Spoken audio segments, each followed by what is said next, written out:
Hello student, welcome back to my channel master classes. My name is Sarib और आप देख रहे हो master classes YouTube channel. Class 10th maths का chapter number 9 जिसका नाम है त्रिकोणमिति के कुछ अनुप्रयोग, प्रश्नावली 9.1 का ये लास्ट क्वेश्चन है। इसके बाद ये 16 क्वेश्चन है और इसके बाद खत्म हो जाएगी ये एक्सरसाइज, ये चैप्टर भी खत्म हो जाएगा पूरा का पूरा। ये बहुत इंपॉर्टेंट चैप्टर था भैया, इसमें से बहुत नंबर के क्वेश्चन आते हैं, मतलब एक क्वेश्चन तो आना तय है बोर्ड एग्जाम में चाहे जैसे, ठीक है। तो इसको बहुत अच्छे से तैयार करना, सारे क्लासेस अटेंड कीजिए। अगर आपने इसके पहले क्लासेस नहीं देखी हैं तो जाके प्लेलिस्ट में बहुत अच्छे से पहले क्वेश्चन से सारा क्वेश्चन लगा डालिए। 16 क्वेश्चन पे पहुँचे हैं और ये चैप्टर आज की इसी वीडियो में ख़त्म हो जाएगा। और कमेंट करके बताना कि कैसा लगा ये चैप्टर। बहुत मेहनत लगी पढ़ाने में, मतलब तुम समझ ही सकते हो। मेरे पास कोई डिजिटल बोर्ड तो है नहीं, बोर्ड भी है वो थोड़ा सा छोटा है। मैं थोड़ा बड़ा बोर्ड लाने वाला हूँ, थोड़ा सपोर्ट करिए आप लोग। बोर्ड बड़ा आ जाएगा और बहुत अच्छे से पूरी पढ़ाई आप लोगों को मैं यूट्यूब पर फ्री ऑफ कॉस्ट कराऊंगा, ठीक है। चैप्टर नंबर 9 का ये लास्ट 9 का ये लास्ट क्वेश्चन है। मीनार के आधार से, आइए फिगर बनाते हैं। पहले मैं स्केल ले लेता हूँ। आओ 9.1 का ये 16 क्वेश्चन लास्ट। मीनार के आधार से और एक सरल रेखा में, मीनार का आधार मतलब पहले एक मीनार बनानी पड़ेगी ना, तो जस्ट पढ़ते पढ़ते सवाल को फिगर भी बना लिया करो ऐसे। चलो मीनार बना लिया और बोलो मीनार सरल रेखा, एक सरल रेखा भी बना लें। यहाँ पे ये लो, एक रोड वगैरह जैसे समझ सकते हो आप, सड़क, सरल रेखा, ठीक, सरल रेखा है ये मीनार भाई, ये सड़क, ये सरल रेखा। 4 मीटर और 9 मीटर की दूरी पर स्थित दो बिंदु हैं। एक मीनार का आधार ये रहा, इससे एक 4 मीटर की दूरी है और यहीं से ये 4 मीटर की दूरी पर एक स्थित बिंदु है जिसको मैं से दैट सी कह दे रहा हूँ। इसको यहाँ ए बोलूँगा, यहाँ बी बोलूँगा, इसलिए यहाँ सी बोल दिया, ठीक है। 4 मीटर की दूरी है तो यहाँ पे इसका मतलब 4 मीटर लिख देते हैं यहाँ पे। ये लो 4 मीटर की दूरी पर एक बिंदु है और एक 9 मीटर की दूरी पर स्थित दो बिंदु है, मतलब एक बिंदु 4 मीटर पर, एक बिंदु 9 मीटर पर। तो यहाँ 4 यहाँ तक हो गया और मेरे को 5 मीटर और चाहिए ताकि 9 मीटर हो जाए पूरा यहाँ से। तो चल यहाँ पे हो गया, है ना, लग रहा है ना। 4 ये हो गया, 5 ये हो गया, थोड़ा बड़ा छोटा लग रहा है, ठीक है। तो यहाँ पे पूरा 9 है, यानी कि ये पूरा 5 होगा। ये पूरा कितना होगा, यानी कि ये 5 होगा पूरा, 5 मीटर, ठीक है। 5 अच्छे से बना दें। और अगर टोटल बात की जाए पूरे की, तो पूरा तो 9 मीटर हो जाएगा फिर, यहाँ तक 9 मीटर। बहुत अच्छे से इसको समझ लीजिए आप। इतना करने के बाद बिंदुओं से मीनार के शिखर के उन्नयन कोण तब बनता है जब ऊपर देखते हैं। तो मतलब यहाँ से जब ऊपर देखते हैं तो कोई कोण बन रहा है और यहाँ से ऊपर देख रहे हैं तो कोई कोण बन रहा है। उन्नयन कोण पूरक कोण है। देखो भाई, अब वही सवाल लगा पाएगा इसको जिसको पूरक कोण के बारे में नॉलेज होगी। और मैं पूरक कोण के बारे में अभी तुरंत बता रहा हूँ, 2 मिनट 1 सेकंड में आप सीख जाओगे। देखिए क्या होता है पूरक कोण। पूरक कोण ऐसे कोणों को बोलते हैं जिनको जोड़ने से कोण 90 बन जाए। मतलब एक कोण 30 है तो पूरक कोण ये तभी कहलाएगा जब एक दूसरे का कोण 60 हो। देखो 60 और 30 को जोड़ने से क्या होगा, 90 आएगा। इसका मतलब ये दोनों कौन से कोण हैं, पूरक कोण। अगर मान लो एक कोण 40 है तो दूसरे का कोण कितना होगा, 50। देखो इनको दोनों को जोड़ने से 90 आएगा, हाँ आएगा। इसका मतलब ये दोनों कौन से कोण है, पूरक। तो आप समझ गए होंगे पूरक कोण क्या होते हैं। जिन दो कोणों को जोड़ने से कोण 90 अंश का बन जाए उसे पूरक कोण कहते हैं। ये कॉन्सेप्ट आपको क्लियर हो गया होगा। एक लाइन की बात की तो पूरक कोण के बारे में, जिसको पूरक कोण के बारे में नहीं पता होगा इस सवाल को कतई नहीं लगा पाएगा, ठीक है। सिद्ध कीजिए कि मीनार की ऊंचाई 6 मीटर है। सवाल का आंसर भी दे रखा है कि बताना है कि हमको ये मीनार की ऊंचाई 6 मीटर करके दिखानी है। ये है नहीं, अभी नहीं है, ये कह रहा है कि सिद्ध करके बताओ हमको। ये 6 मीटर ही होगा, कह रहा है सिद्ध कीजिए कि मीनार की ऊंचाई 6 मीटर है। ये सवाल पूछ नहीं रहा कि 6 मीटर मतलब 6 मीटर है, बता नहीं रहा तुमको, कह रहा है कि करके देखो कि ये 6 मीटर है। तो वही करने चल रहे हैं भैया हम। तो आओ पहले उन्नयन कोण तो बना लें। उन्नयन कोण इससे यहाँ इस बिंदु से इसका उन्नयन कोण शिखर का, और यहाँ दूसरा बिंदु था इससे शिखर का उन्नयन कोण। सीधा जा भाई, सीधा ले, थोड़ा सा ठीक, बात समझ में आ गई। यहाँ पे बिंदु का नाम रख दें डी, ओके। अब कोण जो ये है, ये पूरा कोण दोनों हैं। तो एक कोण अगर मैं थीटा ले लूँ, से दैट ऐसे थीटा ले लो, एक्स ले लो, ABCD कुछ भी ले लो, तो अगर ये वाला कोण थीटा ले लेता हूँ तो दूसरा वाला कोण कितना होगा, 90 माइनस थीटा होगा। आओ समझते हैं इसको कैसे। जैसे मान लो ये थीटा लिया मैंने, तो क्योंकि दोनों को जोड़ने से 90 होना चाहिए, अगर मान लो ये 40 है, समझो ऐसा समझो ये 40 है, तो दूसरका वाला कोण कितना होगा, 90 माइनस ये कितना है 40, 90 माइनस ये कितना होगा 50। तो मतलब एक कोण अगर मैंने 40 लिया तो दूसरा का 50 होना चाहिए। और अब एक और एग्जांपल देखते हैं। जैसे मान लो मैंने यहाँ थीटा की जगह 30 लिया, तो 30 तो एक बार कितना हो जाएगा, वो 90 में से 30 को घटा दो, कितना आ जाएगा 50, नहीं 60 आएगा। ठीक है, 90 माइनस 30 60, तो मतलब एक कोण अगर 30 लिया तो दूसरा का 60 होना चाहिए। यही कहने का मतलब मैं यहाँ पे है, अगर थीटा लिया यहाँ पे तो यहाँ 90 में से वो चीज़ घट के आए, ताकि वो दोनों को जोड़ने से 90 आ जाए। अब इन दोनों को जोड़ो तब भी 90 आएगा। देखो थीटा घट जाएगा क्योंकि माइनस प्लस हो जाएगा। देखो यहाँ पे थीटा है, यहाँ 90 माइनस थीटा है, तो थीटा में अगर 90 माइनस थीटा जोड़ देंगे तो थीटा कट जाएगा, केवल 90 बचेगा। देखो जोड़ने से क्या हुआ, 90 बचा ना, 90 आ गया, तो जोड़ने से अगर 90 आता है तो वो पूरा कोण होता है। तो ये दोनों मैंने पूरा कोण लिख दिए।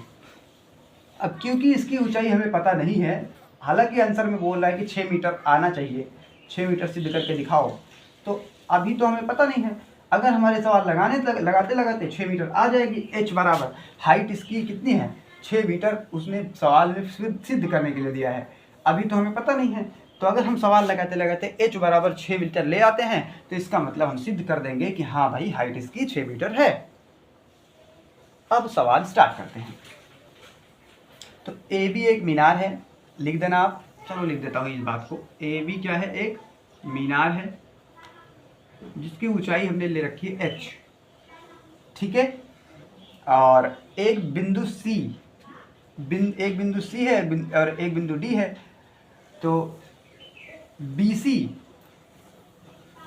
BC बराबर 4 मीटर है। और अगर DB की बात करें, यहाँ पूरा DB की बात करें, ये B है भाई, DB की बात करें तो ये पूरा 9 मीटर है, ठीक है। अब सवाल लगाना स्टार्ट करते हैं। अतः त्रिभुज, कौन से त्रिभुज में, सबसे पहले एक त्रिभुज लो, चाहे बड़ा ना ले लो, पहले बड़ा त्रिभुज लो। ADB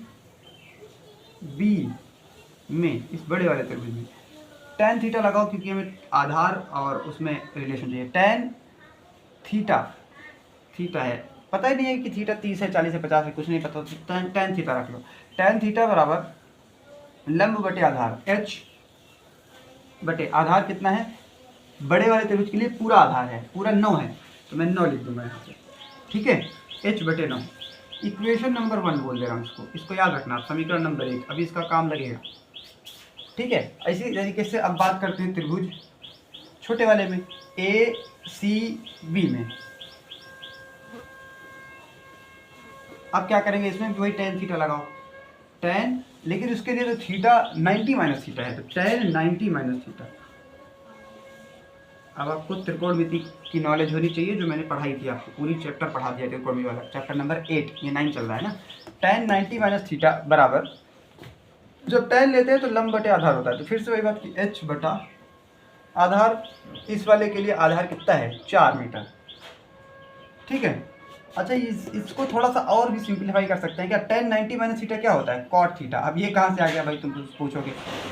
अब इसको वही पता कर पाए, वही उसी को पता होगा जिसने चैप्टर नंबर 8 पढ़ा होगा, क्योंकि ये फॉर्मूला है कि tan 90 माइनस थीटा बराबर cot theta, tan 90 minus theta बराबर cot थीटा होता है, ये फॉर्मूला है, आपको याद होना चाहिए।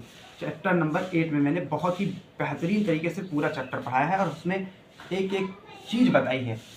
tan 90 माइनस थीटा बराबर cot theta, sin 90 minus theta बराबर cos थीटा, है ना। समझ में आई बात। ये समीकरण 1, ये समीकरण 2।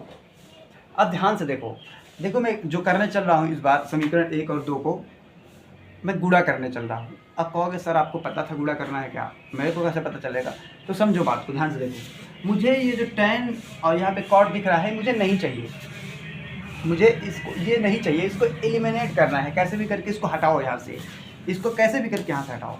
उसके लिए ऐसा क्या कर दें इन दोनों समीकरणों को कि tan और cot हट जाए। तो मुझे दिख रहा है कि आपको पता होगा ये tan का उल्टा cot है, tan का उल्टा cot है, तो अभी मैं रफली कार कर रहा हूँ यहाँ पे दिखाने के लिए। ऐसे ये tan है, अगर इसको काटना है तो tan थीटा को अगर काटना है तो उसके उल्टे से गुणा कर दो। उल्टा मतलब कॉट से गुणा कर दो, कॉट थीटा से। अच्छा कॉट थीटा का क्या, कॉट थीटा का उल्टा क्या, अगर कॉट थीटा को उल्टा करेंगे तो कॉट थीटा की जगह क्या लिखेंगे, कॉट थीटा किसका उल्टा है, tan का, तो इसका मतलब इसको लिख सकते हैं उल्टे में tan थीटा। कॉट ऊपर था, जैसे ही उल्टा क्योंकि कॉट का उल्टा कह रहे हैं वैसे 1/tan थीटा आ गया, tan थीटा से tan थीटा कट जाएगा, बचेगा केवल 1। तो देखो ना tan थीटा और cot थीटा को गुणा करने पर 1 आता है। और ये तो मैं समझा रहा हूँ केवल, बाकी आपको तो मैंने चैप्टर नंबर 8 में सूत्र ही बताया था इसका, बहुत अच्छे से समझाया था कि कैसे 1 आ रहा है। ठीक है, अभी तो यहाँ पे रिवाइज करा रहा हूँ, तो जिससे कुछ बच्चे ना समझ पाए तो उनको समझाने के लिए मैं बता रहा हूँ। बाकी जिसने चैप्टर 8 पढ़ा है उसको सब समझ में आ रहा है कि समीकरण 1 और 2 को जैसे ही गुणा करेंगे तो tan और cot को गुणा करने से 1 आता है। जैसे साइन इंटू कॉसेक, जैसे sine theta into cosec theta बराबर 1 होता है, वैसे ही tan theta into cot theta भी बराबर 1 होता है। अब मैं यहाँ पे लिखूंगा समीकरण 1 व 2 को गुणा करने पर, जब समीकरण 1 और 2 को गुणा करेंगे तो ये हो जाएगा tan थीटा और ये गुणा भी हो जाएगा cot थीटा बराबर, इधर h/4 है और गुणे में क्या आएगा h/9। ठीक है, tan थीटा और cot थीटा का मल्टीप्लाई करने से 1 आता है, और इधर h का h से गुणा करेंगे तो h स्क्वायर आएगा और बटे में 9 का 4 से गुणा करेंगे 36 आएगा, जिसको कहते हैं 9 चौके 36, 9 4 जा 36। अब 36 को इधर भेजेंगे तो 36 का 1 में गुणा होगा तो 36 एकम 36 बराबर h स्क्वायर। मुझे तो केवल h चाहिए था, स्क्वायर को उधर भेजेंगे तो इधर √36 हो जाएगा, और अंडर रूट से 36 का स्क्वायर रूट कितना होता है 6 ±6, क्योंकि जब भी अंडर रूट से कोई चीज़ बाहर आती है तो +-6 आती है। लेकिन हम उसने कहा था कि +-6 नहीं, सिद्ध कीजिए कि मीनार की ऊंचाई 6 मीटर है, +6 मीटर। तो आप सोचो कि ये तो ऊंचाई है, और ऊंचाई हो या दूरी हो ये सब क्या होती हैं, प्लस में होती हैं। अतः h बराबर आ जाएगा 6 मीटर।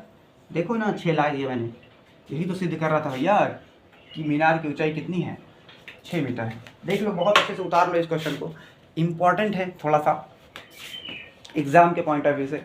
और लास्ट के जो 2 क्वेश्चन मैंने कराए थे, इसके पहले वाला और ये वाला, ये थोड़े से आपको हल्का सा, ये वाला तो उतना नहीं परेशान करेगा, बट इसके पहले वाला थोड़ा सा ज़्यादा परेशान कर रहा होगा आपको। चैप्टर नंबर 15 क्वेश्चन नंबर 15 बहुत अच्छे से लगाना उसको, क्योंकि वो थोड़ा सा ट्रिकी क्वेश्चन है, दिमाग हल्का सा लगता है उसमें ज़्यादा, एक अलग सा जो फॉर्मूला आ गया ना, चाल बराबर दूरी बटा समय, इसलिए। तो भैया ये चैप्टर होता है कंप्लीट। अगला चैप्टर आप कौन सा पढ़ना चाहते हैं हमें इस वीडियो में या किसी भी वीडियो में हमें कमेंट करके बताएं, जिससे मैं अगला चैप्टर आपको वही स्टार्ट करूं जो आपको ज़्यादा जल्दी पढ़ना है। ठीक है, वरना अगर आप कमेंट नहीं करेंगे तो मैं कोई सा चैप्टर अपने तरफ से अपने हिसाब से स्टार्ट कर दूंगा। वरना अगर आपको ज़्यादा ज़रूरी है कोई चैप्टर पढ़ना जल्दी, आपको लग रहा है कि ये चैप्टर पढ़ा देते सर तो मज़ा आ जाता, तो पहले वो कमेंट करना, मैं उसी चैप्टर को पहले स्टार्ट कर दूंगा। Thanks for watching, all the best, पढ़ाई करते रहिए, खुश रहिए।